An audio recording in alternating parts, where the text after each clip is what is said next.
റസൂൽ സല്ലല്ലാഹു അലൈഹി വസല്ലമയുടെ ജന്മദിനം കൊണ്ടാടിയതിന് ഖുർആനിലോ ഹദീസിലോ തെളിവുണ്ടോ? ഒന്നാമത്തെ ചോദ്യം. രണ്ടാമത്തെ ചോദ്യം വന്നിട്ട് റസൂലിന്റെ സഹാബാക്കള് റസൂൽ സല്ലല്ലാഹു അലൈഹി വസല്ലമയുടെ കൂടെ എന്നും ഉണ്ടായിരുന്നല്ലോ, അവര് ജന്മദിനം കൊണ്ടാടിയതായി വല്ല തെളിവുണ്ടോ? 3, ജന്മദിനം കൊണ്ടാടിയതിന്റെ പേരിൽ അവർ വല്ലതും സഹാബാക്കൾ ഒരു കാരക്കിന്റെ പീസെങ്കിലും കഷ്ണെങ്കിലും കൊടുത്തിട്ടുണ്ടോ? അത് വല്ല തെളിവോ ഖുർആനിലോ ഹദീസിലോ ഉണ്ടെങ്കിൽ പറഞ്ഞു തരിക, അറിയാൻ വേണ്ടി ചോദിക്കുകയാണ്. വളരെ പ്രസക്തമായ ഒരു ചോദ്യമാണ് എൻ്റെ സുഹൃത്ത് ചോദിച്ചിരിക്കുന്നത്. നബി സല്ലല്ലാഹു അലൈഹി വസല്ലമ തങ്ങളുടെ മൗലിദ് ആഘോഷം അത് ഖുർആനിൽ ഉണ്ടോ, അതിന് തെളിവുണ്ടോ എന്നാണ് ചോദ്യം. അതെ എന്നാണ് മറുപടി. ശുദ്ധ ഖുർആൻ സൂറത്ത് യൂനുസിൽ അല്ലാഹു തആല പറയുന്നു, ഖുൽ ബിഫദ്ലില്ലാഹി വബിറഹ്മതിഹി ഫബിദാലിക ഫല്യഫ്റഹു. അല്ലാഹുവിൻ്റെ ഔദാര്യം കൊണ്ടും അവൻ്റെ റഹ്മത്ത് കൊണ്ടും അവർ സന്തോഷം പ്രകടിപ്പിക്കട്ടെ. അള്ളാഹുവിൻ്റെ റഹ്മത്ത് എന്നതുകൊണ്ട് ഉദ്ദേശിക്കുന്നത് മുഹമ്മദ് റസൂലുള്ളാഹി സ്വല്ലല്ലാഹു അലൈഹി വസല്ലമ തങ്ങളാണെന്ന് ഇബ്നു അബ്ബാസ് റളിയല്ലാഹുവിൽ നിന്ന് ഉദ്ധരിക്കുന്ന ഒരു തഫ്സീറിൽ നമുക്ക് കാണാൻ സാധിക്കും. മാത്രമല്ല അള്ളാഹു തന്നെ അക്കാര്യം വിശദീകരിച്ചിട്ടുമുണ്ട്, വമാ അർസൽനാക ഇല്ലാ റഹ്മത്തൽ ലിൽ ആലമീൻ. അപ്പോൾ നബി സല്ലല്ലാഹു അലൈഹി വസല്ലമ തങ്ങൾ റഹ്മത്താണ് എന്ന് സ്ഥിരപ്പെട്ടു. അള്ളാഹുവിൻ്റെ റഹ്മത്ത് കൊണ്ട് നിങ്ങൾ ആഘോഷിക്കൂ, സന്തോഷിക്കൂ എന്ന് ഖുർആൻ പറയുകയും ചെയ്തു.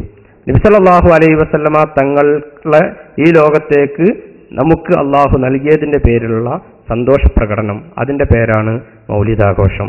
അത് ഏറ്റവും യോജിച്ച സമയം റബീഉൽ അവൽ ആയതുകൊണ്ട് റബീഉൽ അവൽ നമ്മൾ സെലക്ട് ചെയ്യുന്നു.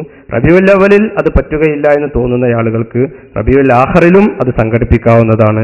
ഞങ്ങളെ കോളേജിൽ കഴിഞ്ഞ പ്രാവശ്യം റബീഉൽ ആഖിർ 1 മൗലിദാഘോഷം സംഘടിപ്പിച്ചത്. അത് സൗകര്യത്തിനനുസരിച്ച് ചെയ്യാം. പക്ഷേ ഏറ്റവും യോജിച്ച സമയം എന്ന നിലക്ക് നമുക്ക് റബീഉൽ അവൽ സെലക്ട് ചെയ്യാവുന്നതാണ്. നബി സല്ലല്ലാഹു അലൈഹി വസല്ലമ തങ്ങളുടെ സ്വഹാബത്ത് ചെയ്തിട്ടുണ്ടോ എന്നാണ് രണ്ടാമതായി ചോദിച്ചത്. അതിനെക്കുറിച്ച് പറയുമ്പോൾ അള്ളാഹുവിൻ്റെ റസൂല് തന്നെ നബിദിനാഘോഷം പുണ്യകരമാണ് എന്ന് പഠിപ്പിച്ചിട്ടുണ്ട് എന്ന് നമുക്ക് മറുപടി പറയാം. കാരണം മഹാനായ ഇമാം സുയൂത്തി റഹ്മത്തുള്ളാഹി അലൈഹി ഈ മൗലിദാഘോഷം പുണ്യകരമാണ് എന്ന് സമർത്ഥിക്കാൻ വേണ്ടി മാത്രം ഒരു കിതാബ് രചിച്ച ആളാണ്.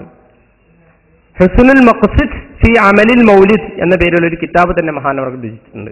അതിൽ ഒരു ഹദീസ്, ഇന്ന നബി സല്ലല്ലാഹു അലൈഹി വസല്ലം നഫ്സിഹി, നബി സല്ലല്ലാഹു അലൈഹി വസല്ലമ തങ്ങൾ തന്റെ നഫ്സിനെ തൊട്ട് അഖീഖ അറുത്തു എന്ന് പറയുന്ന ഒരു സംഭവമുണ്ട്.